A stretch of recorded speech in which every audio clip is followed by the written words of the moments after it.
날마다 나를 살리는 큐티 이성욱 목사입니다. 오늘 큐티 본문은 에스라 2장 1절에서 35절까지입니다. 주의 말씀으로 하루를 시작하게 하시니 감사합니다. 오늘도 하나님의 말씀과 동행하는 한날이 되기를 원합니다. 말씀해 주시옵소서. 듣겠습니다. 오늘은 이름을 기억하시는 하나님이라는 제목으로 함께 말씀을 묵상하겠습니다. 첫 번째로 돌아온 자들을 기억하십니다.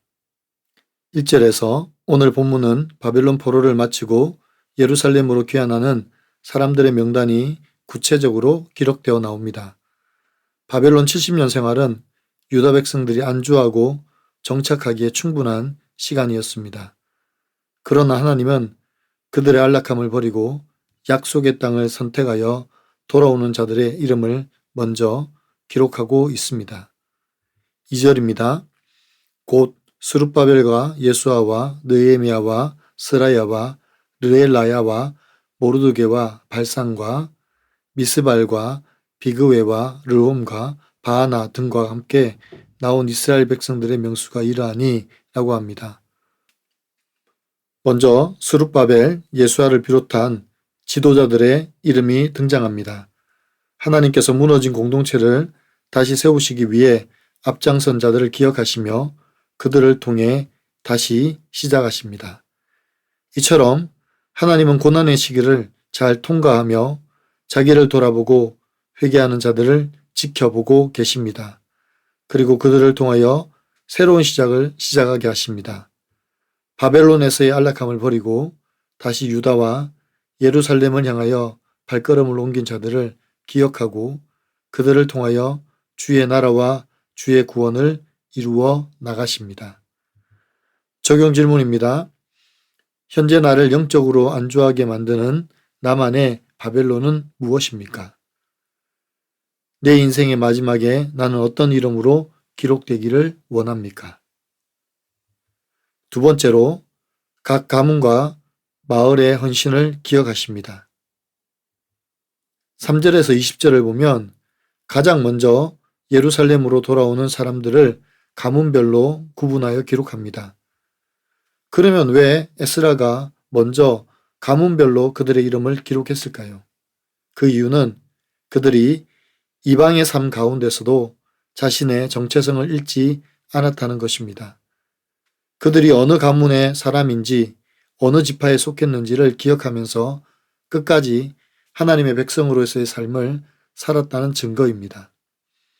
또 가문들의 이름을 기록했다는 것은 족장 혼자만 돌아온 것이 아니라 온 가족과 친족이 함께 믿음의 결단을 하고 돌아왔다는 것을 보여줍니다. 이처럼 믿음의 가장이 중요하고 믿음의 가정이 중요합니다. 하나님의 성전과 예배를 회복하기 위해서는 가정이 제일 중요합니다. 세상적으로 얼마나 훌륭한 자녀를 두었느냐, 우리 가정은 성공한 가정이냐가 중요한 것이 아니라 우리 가정은 믿음의 가정인가, 믿음의 대를 이어가고 있는가가 무엇보다 중요합니다. 주의 자녀들이 말씀으로 양육되고 날마다 큐티하면서 말씀으로 살아가기를 힘쓰는 가정이야말로 하나님이 기뻐하시는 가정이요, 하나님께 쓰임받는 가정이 될 수 있습니다. 21절에서 35절은 거주했던 지역별로 명단을 기록하고 있습니다. 이들은 모두 남유다 왕국에 속했던 유다 지파와 베냐민 지파 사람들입니다. 이스라엘 백성들에게 있어서 거주지는 단순히 그들이 살고 있는 지역이나 마을을 의미하는 것이 아닙니다. 그들에게 있어서 땅은 하나님이 주신 기업입니다. 하나님께서 조상들과 약속하신 땅을 여호수아를 통하여 분배해 받은 것입니다. 그리고 이들이 다시 이 땅으로 돌아간다는 것은 약속의 땅을 회복하는 것이고 영적 자산과 축복의 자리로 돌아가는 것입니다. 21절, 22절, 23절에서 베들레헴, 느도바, 아나돗이라는 작고 초라한 마을의 이름들이 등장합니다. 하나님께서는 이 보잘것없고 작은 마을을 하나로 모아서 큰 일을 이루십니다. 여기에 익숙한 이름이 있습니다. 바로 베들레헴입니다.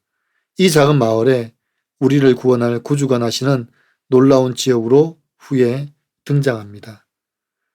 하나님의 교회를 세워가는 데는 대단한 사람, 특별한 사람, 재능 있는 사람이 아니라 각각의 처소에서 믿음을 지키는 보잘것없고 연약한 사람을 통해서 세워 가십니다.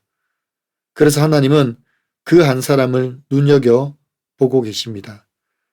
자기의 자리에서 주께서 주신 사명을 잘 감당하고 최선을 다하는 그 한 사람을 통하여 일하심을 오늘 말씀을 통하여 보여주십니다.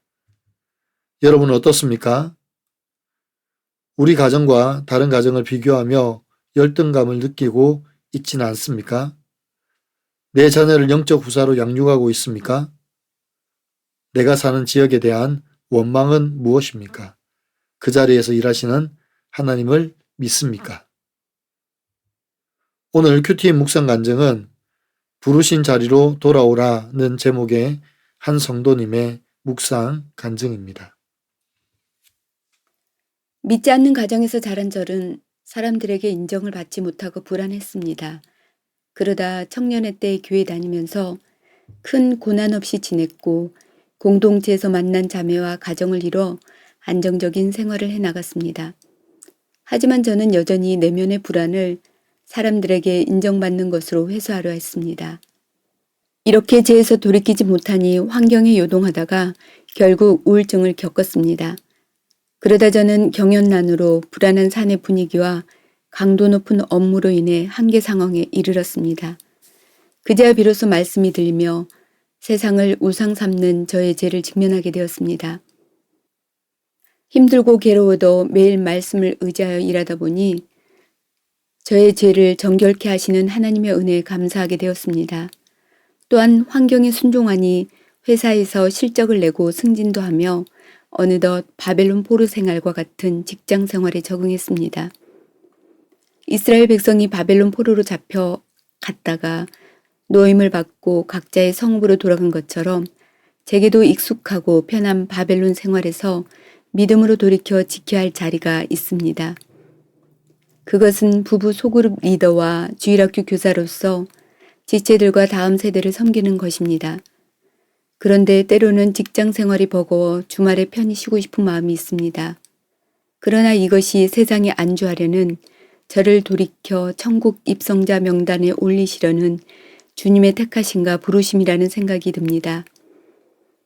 믿음으로 결단하고 예루살렘으로 돌아온 1차 포로 귀환자의 이름을 모두 기억하신 하나님만을 저의 소망으로 삼으며 주께서 맡기신 사명에 순종하길 원합니다. 저의 적용은 공동체 일을 외면하고 싶거나 생색이 날 때 오늘 말씀을 기억하며 순종하겠습니다.